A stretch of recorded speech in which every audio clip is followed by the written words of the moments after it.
ഇനി ഞാൻ വരും സെമിത്തേരിയിൽ നിങ്ങളുടെ കുടി മണ്ണിടാൻ. ഈ 18-ാം പട്ടയുടെ ചോട്ടിൽ നിന്നാകട്ടെ മകന്റെ ഒരു പിടി മണ്ണ്.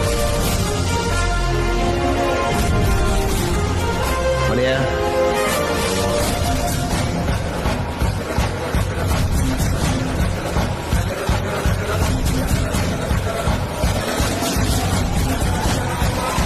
എന്നിട്ടായില്ലേ രാജ്യം അറിയുന്ന 1-ാമത്തെ റൗണ്ട്?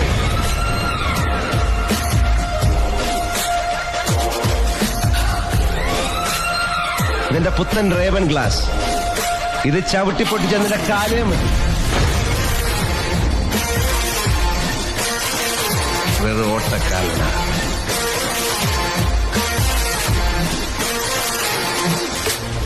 കടുവ എന്ന് വിളിച്ച നാവുകൊണ്ട് ഇനി എനിക്കപ്പ എന്ന് വിളിച്ചു പഠിക്കണം.